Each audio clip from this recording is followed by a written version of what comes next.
सूर्या जी नमस्कार। नमस्कार। अच्छा, तो हम संस्कृत पे बात करना चाहते हैं। जैसे कि आज संस्कृत लैंग्वेज विलुप्त हो गई है, कोई संस्कृत में नहीं पढ़ना चाहता है। ऐसा क्या कारण है और हमारे संस्कृत पढ़ने के बेनिफिट्स क्या-क्या हैं, इनमें हम डिस्कशन करेंगे। तो आप इससे क्या बताना चाहेंगे? जी, बिल्कुल, आपने बिल्कुल सही बोला, ठीक है, कि संस्कृत जो है कि काफ़ी ज़रूरी है, क्योंकि संस्कृत जब हम बचपन में थे, छोटे थे, तो पहले के समय में संस्कृत पढ़ाई जाती थी। पहले सब्जेक्ट भी एक होता था संस्कृत, तो थोड़ा-सा टफ लगता था, लेकिन उसमें बहुत सारे जानकारियाँ छुपी होती थी। उसमें बहुत सारे श्लोक्स हैं, उसके बहुत अच्छे-अच्छे मीनिंग्स हैं, जिससे अगर हम बच्चों को पढ़ाएँ या पढ़ें, तो उससे बहुत सारे जानकारियाँ हमें निकल के आती हैं। तो अभी के समय में क्या है कि ज़्यादातर लोग फोकस कर रहे हैं इंग्लिश पर, क्योंकि इंग्लिश क्या है कि डिमांडिंग सब्जेक्ट है। हर जगह इंग्लिश की ज़रूरत है, चाहे आप कॉर्पोरेट वर्ल्ड में जाओ या फिर कहीं मेट्रो सिटी में जाओ, इंटरव्यू के लिए जाओ, कहीं भी जाओ, इंग्लिश कंपलसरी है। और धीरे-धीरे हर सब्जेक्ट भी इंग्लिश होती जा रही है। पहले क्या होता था कि हिंदी लैंग्वेज होती थी और भी कई सब्जेक्ट होते थे। अब जो है कि बच्चे, छोटे बच्चे भी स्कूल जाते हैं तो ज़्यादातर सब्जेक्ट इंग्लिश में ही होता है, मैथ्स से लेके, मतलब हिंदी छोड़ के बाकी सारे सब्जेक्ट इंग्लिश में ही होते हैं। तो कहीं ना कहीं थोड़ा सा इस पे गवर्नमेंट को भी कुछ करना चाहिए, ताकि संस्कृत को फिर से लाया जा सके। अच्छा, जैसा कि आपने बोला श्लोक होते हैं, तो मेरा मानना है कि हमने भी संस्कृत पढ़ा है। तो उसमें संस्कृत पढ़ते हैं तो उसमें बहुत ज़्यादा पॉजिटिविटी होती है। तो अगर हम संस्कृत पढ़ते हैं तो हमारा दिमाग भी अच्छा काम करेगा, हमारी लाइफ भी अच्छी होगी, क्योंकि हम काफ़ी ज़्यादा पॉजिटिविटी में चीज़ों को पढ़ेंगे। तो इस पर आप क्या बोलना चाहेंगे?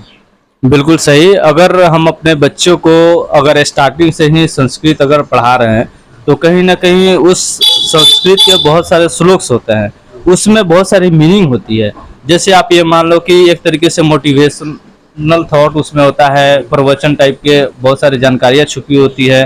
तो आजकल डेट में जो मोटिवेशनल वीडियोज हम देखते हैं, या मोटिवेशनल थॉट जो हमारे पास आती है, या बहुत सारे मोटिवेशनल स्पीकर्स बोलते हैं, तो कहीं ना कहीं इसमें बहुत सारे ऐसी चीज़ें जो संस्कृत से ही ली गई है, उसका मीनिंग वहीं से निकल के आया है। तो मुझे लगता है कि संस्कृत सब्जेक्ट जो है कि हायर एजुकेशन में अगर नहीं भी करें, तो लोअर एजुकेशन में भी संस्कृत एक कंपलसरी सब्जेक्ट कर देना चाहिए, ताकि इसकी जानकारी बच्चों को हम दे सकें। अच्छा, ठीक है। और जैसा कि अगर हमारे पाठ्यक्रम में संस्कृत ऐड किया जाता है, तो हमारी लाइफ में क्या-क्या बेनिफिट्स हो सकते हैं? अ, इस पे कुछ डिस्कशन करना चाहेंगे? बिल्कुल, एक तो उससे संस्कृत पढ़ने से एक तो हमारी मेमोरी स्ट्रांग होगी, क्योंकि उसमें क्या है कि काफ़ी टफ सब्जेक्ट है और जल्दी वो समझ में नहीं आती है। उसका श्लोक भी, उसके वर्ड जो है काफ़ी मुश्किल होता है, जल्दी समझ में नहीं आता है, पढ़ने में भी, प्रोनाउंसिएशन करने में भी दिक्कत होती है। तो अगर स्टार्टिंग से ही अगर हम बच्चों को देंगे या पढ़ेंगे, तो प्रैक्टिस बनेगा तो उसको याद करेंगे तो हमारी मेमोरी जो है कि स्ट्रांग होगी।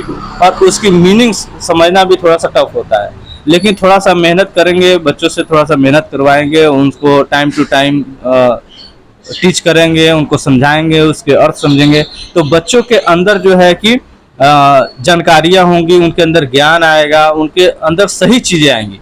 अभी के समय में ज़्यादातर बच्चे जो है कि मोबाइल्स वगैरह में लगे रहते हैं, रील्स देखते हैं, वीडियोज देखते हैं, कार्टून देखते हैं।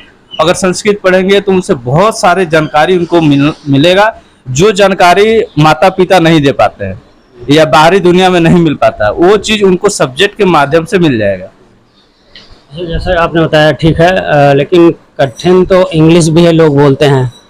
इंग्लिश की भी बहुत लोगों को कम आती है। तो वैसे ही संस्कृत है, अगर हम हैबिट बनाएंगे, पाठ्यक्रम में आता है, तो संस्कृत भी लोगों को आनी चाहिए। बिल्कुल।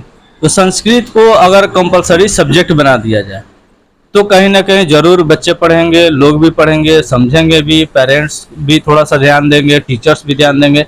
बच्चों को तो छोड़ दीजिए, आज के डेट में टीचर्स, यहाँ तक कि हम आपको भी संस्कृत नहीं पता है। हमने पढ़ा जरूर है, लेकिन हमें याद नहीं है, कोई श्लोक भी याद नहीं है। टीचर को भी आज के डेट में संस्कृत नहीं पता है, उनको भी श्लोक नहीं पता होंगे। तो अगर कंपलसरी सब्जेक्ट होगा तो उनको भी जानकारी होगी, तो वो भी पढ़ा सकेंगे बच्चों को। मेरे पास भैया बैठे हैं। क्या नाम हुआ आपका? मुनीश कौशिक। ओके, चलिए मुनीश जी से जानते हैं कि संस्कृत के बारे में इनकी क्या राय है। संस्कृत जो है कि धीरे धीरे विलुप्त होती जा रही है, बहुत कम लोग इसके बारे में पढ़ रहे हैं, जान रहे हैं, और बच्चों को तो बिल्कुल भी पता ही नहीं है। तो भैया से अभी जानते हैं कि संस्कृत के क्या बेनिफिट है। अगर ये संस्कृत सब्जेक्ट कंपलसरी कर दिया जाए तो क्या हमें क्या उससे लाभ मिल सकता है? धन्यवाद। देखो, संस्कृत का क्या है, लोग ना पिछड़ी भाषा समझ के छोड़ते हुए जा रहे हैं। उनको लगता है इसमें ना तो कैरियर है ना कुछ है, और जो आधुनिक भारत है वो ज़्यादा कंपलसरी कर दे रहे हैं इंग्लिश लैंग्वेज को। जबकि संस्कृत में क्या है, जो आज की साइंस है ना, वो भी अगर देखा जाए तो पुरानी जो संस्कृत है, संस्कृत से ही निकली हुई साइंस है। सेकंड चीज, लोगों को लगता है इसमें कैरियर नहीं है। अभी आपने देखा होगा मैक्सिमम एस्ट्रोटॉक का पूरा वो चल रहा है क्रेज। मोबाइल पर कोई भी अपना फ्यूचर जानता है तो एस्ट्रोटॉक से संपर्क करता है। जितने भी एस्ट्रोलॉजर्स होते हैं, कोई भी 1% मुझे बता दो जो संस्कृत पढ़ा हुआ नहीं होता है। सब लोग संस्कृत पढ़े हुए होते हैं, जबकि उनकी अर्निंग जो नॉर्मल प्राइवेट सेक्टर में जो जॉब करते हैं कंपनी फैक्ट्री में, उनसे ज़्यादा रहती है। और थर्ड चीज़ ये है, तुम्हारा संस्कृत एक ऐसी भाषा है जो तुम्हारी पारिवारिक सभ्यता दर्शाती है। जैसे संस्कृत में क्या होता है, सुबह जगते ही अपने माता पिता के पैर छूना, और तुम्हारी जो पारिवारिक चीज़ें होती है ना, उनसे जोड़ के रखती है। जबकि इंग्लिश लैंग्वेज में क्या है, देखो संस्कृत में क्या है, आप तुम, और संस्कृत और हिंदी में तीनों डिवाइड कर दिया, आप तुम और तू। तू हो गया, मैक्सिमम बोलना ही नहीं चाहिए संस्कृत लैंग्वेज में। तो ये है, आप अपने बड़े से आप बोलोगे, दोस्त लोगों से तुम बोलोगे। जबकि इंग्लिश में क्या है, एक ही वर्ड दे दिया यू, वही तुम्हारे बड़े लोगों के लिए, छोटों के लिए, सबके लिए यू ही कॉमन वर्ड। तो ये ना तुम्हारी सभ्यता भी दर्शाती है। और जबकि भारत की जो संस्कृति है वो तो शुरू से ही संस्कृत से जुड़ी हुई है। अब संस्कृत जमाने में संस्कृत क्या है, तुम्हारी को ब्रेन मेमोरी भी इंक्रीज करती है, कंसंट्रेशन पावर जो होती है वो भी तुम्हारी सुधारती है। क्योंकि संस्कृत में क्या है, श्लोक इतने कठिन होते हैं ना, वो इजीली याद नहीं होती। एक बार तुमने संस्कृत पढ़ना स्टार्ट कर दिया, अगर वो तुम्हारी मेमोरी में अच्छे से फीड होना स्टार्ट हो गई ना, तो उसमें क्या रहता है, फिर तुम्हें ना ये इंग्लिश के वर्ड, ये छोटे मोटे मैथ फिजिक्स, ये कुछ टफ लगेगा ही नहीं। सबसे ज़्यादा टफ वो है जो संस्कृत है, यही है। और संस्कृत में क्या है, तुम्हारी भारतीय संस्कृति से हमेशा जोड़ के रखती है। और बस क्या है, आज के ज़माने में लोग क्या है, संस्कृत बोलने में ना थोड़ा शर्माते हैं बस। अब संस्कृत के ज़माने में लोग क्या चोटी भी रखते थे, आज के ज़माने में कोई चोटी रखे तो लोग मजाक बनाते हैं। जबकि उस चोटी की पावर इतनी थी, चोटी लोग क्यों रखते हैं, उसका भी एक साइंटिफिक रीजन है। वो जो तुम्हारा ब्रेन का कंसंट्रेशन होता है, सेंटर होता है, वो तुम्हारा यही होता है चोटी में। वहां से तुम्हारी ब्रेन मेमोरी, ब्रेन हेल्थ हमेशा इंक्रीज करेगी। लोग बोलते थे ना, पंडित लोग चुटिया रखते हैं, क्यों रखते हैं, और पंडित लोगों को लोग ज्ञानी भी बोलते थे। उसका एक यही रीजन है। और ये सब सारी चीजें साइंस से जुड़ी हुई है। चलिए दोस्तों, संस्कृत के बारे में बहुत कुछ हमने जाना, भैया से भी जानकर बहुत अच्छा लगा। तो चलिए आप अपना राय भी कमेंट करके बताइए कि आपकी क्या राय है संस्कृत के बारे में।